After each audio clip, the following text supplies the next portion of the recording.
Colt Walker No. 120. Samuel Colt and Captain Samuel Hamilton. Walker collaborated in 1846 on a massive revolver for mounted troops, with delivery under a U.S. government contract in 1847. Manufacture was handled by Eli Whitney, Jr. at Whitneyville, and the revolvers went straight into the Mexican-American War. Surviving examples with company and number markings are scarce. E Company No. 120 is among the better documented martial pieces. Company-marked samples were apportioned to alphabetized troop groupings, and serial blocks track those issues. E Company numbers fall near the contract's end, with matching component stamps helping confirm unaltered martial configuration and late-run assembly practices.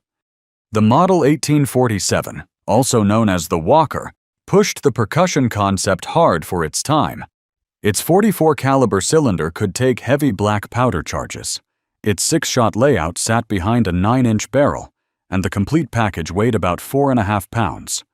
Recoil and the long sprung loading lever revealed a limitation: the lever could unlatch under fire and drop something addressed in the follow-on Dragoon series. The large cylinder carried the now famous Ranger and Indian fight scene roll engraved by W. L. Ormsby, tying the gun to frontier lore surrounding Walker's and Hayes's companies. These revolvers saw issue in Mexico and later with Texas Rangers on the frontier, with a few lingering into the Civil War. The example discussed has sold for roughly $1 million at auction, while the model's best-known cased example has brought considerably more. Alexander Hamilton's pistols. This pair of pistols traces to London gunmaker Ed Nicholson, likely made around 1760 and restocked in American walnut circa 1770. General Philip Schuyler presented them to his son-in-law, Alexander Hamilton, around the time of Hamilton's 1780 marriage to Elizabeth Schuyler. Family documentation and notarized affidavits record continuous Hamilton family custody into the 20th century. Period London proofs and London rib legends accompany Nicholson's early convex banana locks, with non-bridled pans and brass furniture. Engraved wrist escutcheons bearing A.H. appear in early literature and the 1943 Abel's catalog description. Known informally as Hamilton's Founding Father war pistols, they are presentation-grade flintlocks rather than military-issue arms, smoothbore, with multi-stage barrels and early banana-profile locks. They carry scrolling engraving, brass furniture, and wrist escutcheons engraved A.H. In keeping with London practice of the period, the locks are signed and the barrels marked London. Hamilton served as George Washington's aide-de-camp and later led the nighttime assault on Redoubt 10 at Yorktown. Tradition holds that he carried these pistols during that campaign. The pair sits at the junction of Revolutionary War history and early American provenance, exactly the kind of linkage that drives value. In recent years, a documented pair associated with Hamilton has sold in the low 7 figures, and another pair from a separate line realized somewhat less, indicating sustained demand. Winchester Model 1886, Lawton Rifle. John Moses Browning designed the Winchester Model 1886 to handle full-power rifle cartridges on a strong, vertical lug lever action. The first production gun serial number 1 emerged in 1886 and was later presented to Captain Henry W. Lawton, a Medal of Honor recipient whose frontier career culminated in the pursuit and surrender of Geronimo.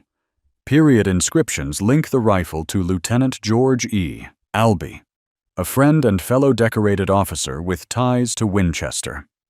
Early production details include the script 1 on the lower tang and the barrel inscription Albee to Lawton, a presentation style preceding later 1886 patent legends, combined with the sporting full magazine, full octagon configuration, commonly called World Record Winchester 1886, Serial Number 1, or the Albee to Lawton rifle.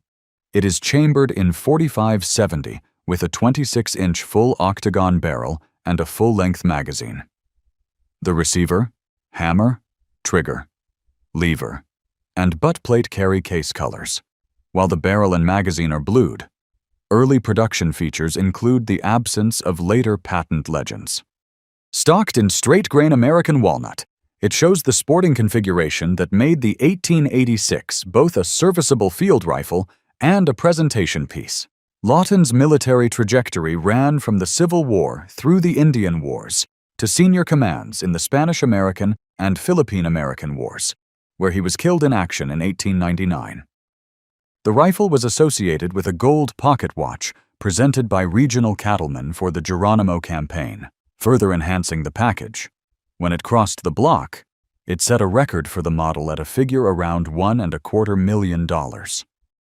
Colt Milliken Dragoon. Colt's third model Dragoon, manufactured in 1857, represents the mature solution to the Walker's weight and mechanical issues. This example, widely known among collectors as the Milliken Dragoon, was a presentation-grade .44 percussion revolver, serial number 16477, with master engraving by Gustav Young. It was originally presented to Colonel John Minor Milliken of the 1st Ohio Volunteer Cavalry, who was killed at Stones River in 1862.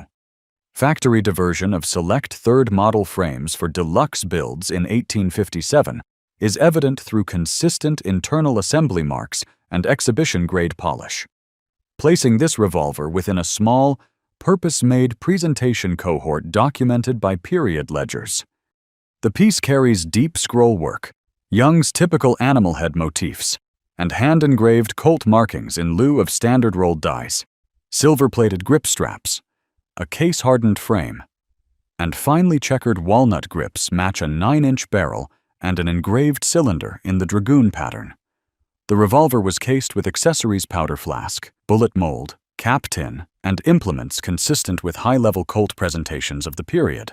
Period documentation credits Milliken's gallantry, and later family inscriptions on the back strap misspelled the surname, an engraver's error that has become part of the gun's identity.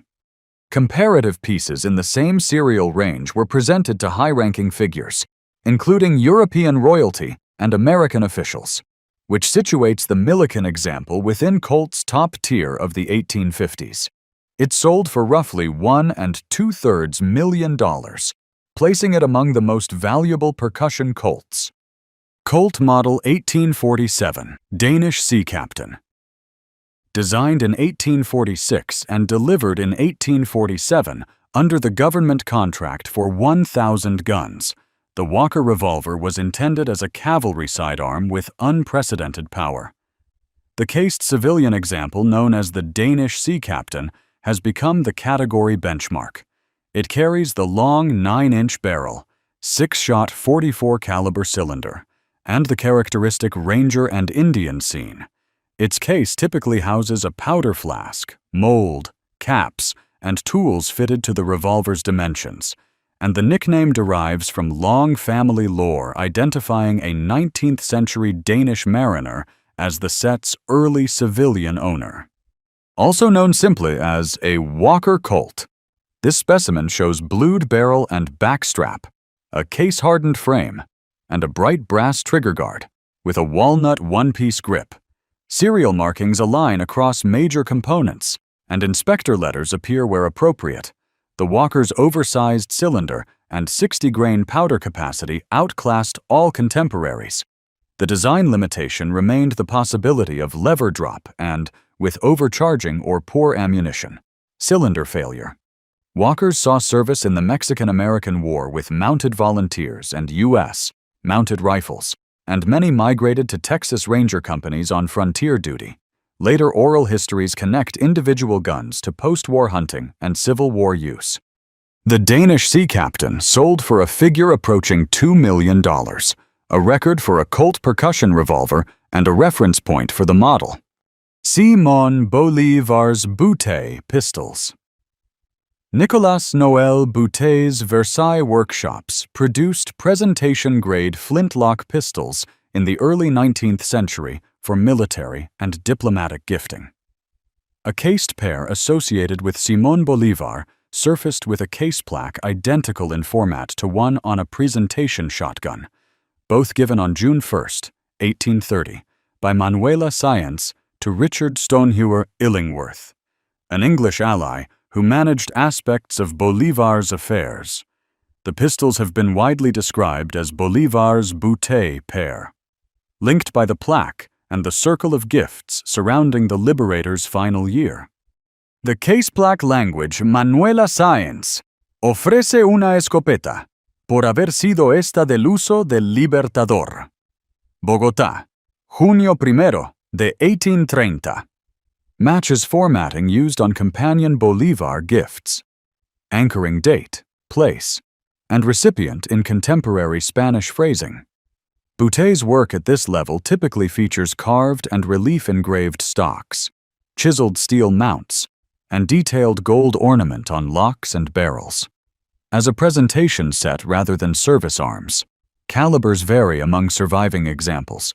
Period Paris production favored refined dueling dimensions and sighting suitable for formal pistols. Alternative references in cataloging may call them the cased pair with Manuela Sáenz plaque. The broader context ties the pair to Lafayette's exchanges with Bolivar and to the transatlantic revolutionary network that raised Bolivar's profile. Items tied to Bolivar remain rare outside state collections, which has created pressure on the few pieces that appear with documented provenance. At Christie's in 2004, the pair realized a price in the high 6 to low 7 figures and later entered public ownership in Venezuela. George Washington's saddle pistols. Around 1775 to 76, Jacob Walster of Saarbrück produced a steel-mounted pair of European saddle pistols. The Marquis de Lafayette, serving in the French Royal Army, acquired the pair and presented them to General George Washington in 1778 during the American Revolutionary War. The gift symbolized the French-American alliance that would culminate at Yorktown and helped cement a personal bond that both men cultivated for the rest of their lives. Steel-mounted construction reflects Continental cavalry taste of the 1770s. Lafayette likely acquired the pair near Metz during his French service, and period accounts indicate later display within American patriotic settings tied to Washington's legacy. In collections as the Lafayette-Washington pistols, the pair circulated later through American political circles. In 1824, they were presented to Andrew Jackson on the anniversary of the Battle of New Orleans, and Jackson bequeathed them back to Washington's namesake, the Marquise's son, returning the pistols to the Lafayette line in 1846. Contemporary press reports and correspondence traced those handovers, giving the pair unusually strong documentation. Technically, they reflect late 18th century Continental taste steel mounts, refined locks, and proportions suitable for use on horseback. The historical chain links the American Revolution to the early Republic and to Jackson's rise, which has made them objects of national memory as much as mechanical artifacts. When they sold at Christie's in 2002, the price sat near the $2 million mark. Napoleon Bonaparte's bouteille, garniture of 6 arms. In 1797, the French Directory commissioned a 6-piece garniture from the Versailles Manufactory under Nicolas Noël Bouteille for General Napoleon Bonaparte following the Italian campaign. The set unified a rifled flintlock carbine, a pair of rifled carriage pistols, a pair of pocket pistols, and a glaive with scabbard in a single decorative program, blending Rococo elegance with classical and martial devices. Maker signatures, blued and gilt finishes, and deep relief carving present the full capability of Versailles luxury arms at the turn of the century. Directory payment recorded at roughly 1,000 Louis signals exceptional commission status. Decorative programs lean toward late Rococo with classical motifs, preceding the heavier empire vocabulary that followed the Egyptian campaign and later imperial iconography. Often called the Napoleon garniture, the ensemble was widely exhibited after Waterloo. A London display in 1816 presented the set as a trophy. Period sources identified the sword as the one Bonaparte carried during the coup of 18 Brumaire, when the Council of 500 dissolved and he became first consul. Later, the garniture passed through the household of General Junot and into long British custody before re-emerging in the 20th century.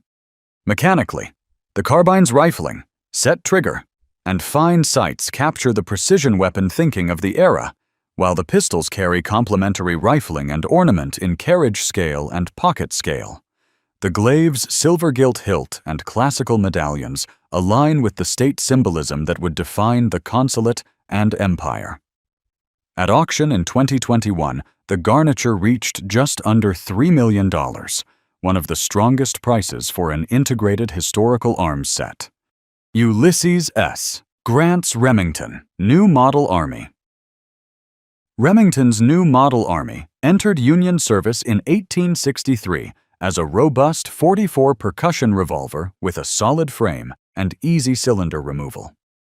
A cased, exhibition-engraved pair attributed to master engraver L.D.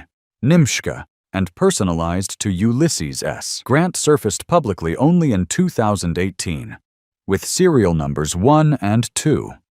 The timing and presentation context point to mid-1863, likely in the wake of Grant's Vicksburg campaign.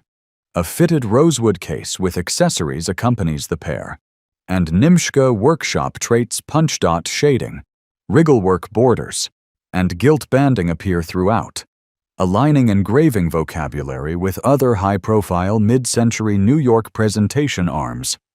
Known simply as Grant's Remingtons, the revolvers show dense scrollwork, gilt details in Nimschke's recognizable hand, and carved grips featuring Grant's portrait. Being a matched pair with consecutive serials and a presentation case places them beyond standard officer gifts, into the realm of national figures whose arms were intended as symbols as much as weapons. The base platform's mechanical strengths, solid top strap, 6-shot cylinder, and service reliability explain why the model became a mainstay in the Union's latter war years. Provenance and discovery played a role in their impact. For collectors, previously undocumented presentation guns tied to major figures are unusual, and the combination of engraving, case, and serials provides a cohesive package. In 2022, the pair sold for just over $5 million, setting a record for an American Marshall sidearm pair at public auction. Pat Garrett's Colt Single-Action Army Colt shipped single-action revolver serial number 55093 in 1880 in 4440 with a 7.5-inch barrel, one-line Hartford address, and standard walnut grips. New Mexico Sheriff Pat Garrett seized the gun from gang member David L. Anderson, better known as Billy Wilson, at Stinking Springs in December 1880 and pressed it into service. He carried it through the Lincoln County War's final chapter and used it on the night of July 14, 1881, in Pete Maxwell's bedroom at Fort Sumner, where Billy the Kid confronted him in the dark. Factory configuration remained consistent from sights to cylinder bushing, with no evidence of later refinish. Mechanical timing and wear correspond to early photographs from the Garrett family archive documenting the revolver's long public display. Various labels attach to this revolver, from Peacemaker to the more specific sale title, linking it to the killing of Billy the Kid. Inspector DFC marks remain on the frame, and period wear is consistent with a service revolver carried in the field. The chain of custody was documented by Garrett's family, with early 20th century affidavits and photographs tracing display and later recovery from a saloon loan. This is the rare case where a specific firearm can be matched to a single, widely known event. The revolver's mechanical details are unremarkable for an 1880 production Colt SAA. Its significance lies entirely in the provenance and the well-recorded context of Garrett's pursuit and the Kid's final moments. At an auction in 2021, it realized a sum a bit over $6 million, which remains the top public price paid for any firearm. That's all for this video. If you're interested in small arms history, please share this video with others who follow the subject. If you have suggestions for future topics, please let us know in the comments. Thanks for watching.